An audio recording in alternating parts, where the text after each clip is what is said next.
This little inspirational time I'm going to share with you today came from our Chalk Talks. We just came out with this and published it. It's 40 devotionals. You may want to go to the website gameplanforlife.com where you can see where you could get this little devotional. But I chose several of these I want to share with you on an ongoing series we're going to have. And this one, I want you to picture yourself in this situation. You're standing on the sidelines at FedEx Field. Okay, this happened to me 5 years ago. And we're playing Buffalo. You're up 16-14. It's 1 minute to go left in the game. They're getting ready to kick a field goal, a 51-yard field goal. And of course, if they make it, you lose the game. And you want to talk about some pressure and uptight. Now, let me just back up for one full week. And then we'll come back to that little point where I was standing on the sidelines. 1 week earlier, I'd got a phone call at 6 o'clock in the morning from Dan Snyder, the owner of the Redskins, telling me that Sean Taylor, our great all-pro safety, had been shot defending his family in a breakup at their house, at a break-in at their house. Can you imagine that? Our football team had gone through a full week. We had gone down.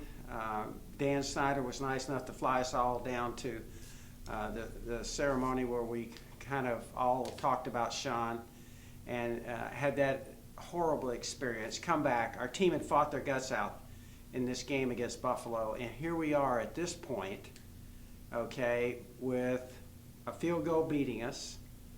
I've got to make a decision, and I decide to ice the kicker, which happens less time in football. Okay, so we come back, and all of a sudden I thought to myself, in the heat of everything that's happening, I want to make sure I ice him. We still had timeouts left. I turned to the referee and called a second timeout. You can't do that in the NFL. And at that point, here's where I was. That horrible experience for that entire week.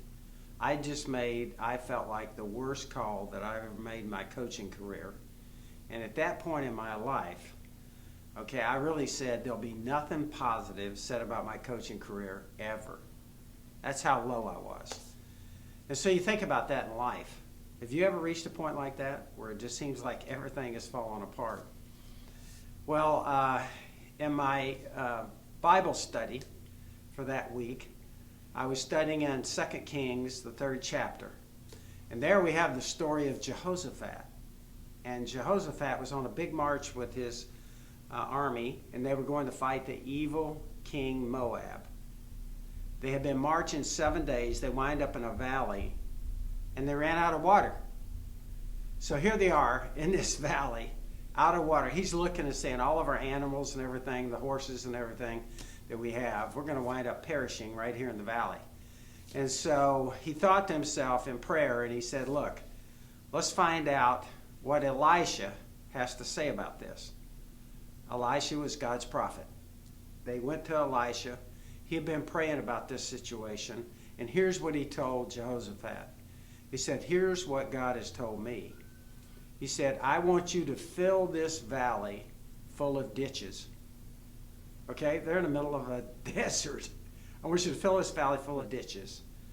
Okay, and he said this, and God says, you're not going to see any hint of anything that's going to happen. There's not going to be any clouds. There's not going to be any wind. But here's what I'm going to do. I'm going to fill this valley full of water. Now, can you imagine that? You're being told as a king, okay, to start digging ditches. But Jehoshaphat believed Elisha, and he believed God, and he was faithful, and he said, we're going to start doing that. Dug the ditches, and the next morning, God filled that entire valley full of water. And here's what Elisha said, and this is what God had said to him. This is an easy thing for God to do. Can you imagine that? Being put in that situation? Now you got to say this, Jehoshaphat was faithful, he started digging the ditches, but to see God do that, and there was no indication, okay, in his life at that point, that anything good was going to happen. That's exactly where I was. You think about that. That entire week, everything that had happened, and what I saw in my life at that point, my occupation, and everything that I was going through with that football team and everything else, I saw nothing. There was no hint of anything positive in my life. You may be in that situation right now.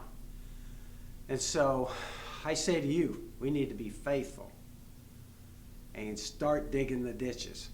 And in my case, I said, that's what I'm going to do. I'm going to stay faithful and stay after it here, keep coaching hard. We had to play a game on that Thursday of that next week against the Bears. They came to town. We had a short time to prepare because of everything that was taking place at Redskin Park. Played that game, beat the Bears, and what I thought was one of the best games I've ever seen us play. And can you believe we wheeled off 4 straight wins, with 2 of those coming against the Giants in New York, okay, and Dallas Cowboys at our stadium. We won the next 4 in a row, finished 9-7, and go to the playoffs. And can you believe it, in the press, hardly anything was ever mentioned again about me making that horrible call. So I just encourage you, nothing is too big for God, and there may be a point in your life that you may be there right now where you see nothing positive, no indications that God's there, that anything's going to happen. But just realize if we're faithful and we keep digging ditches, God can do anything.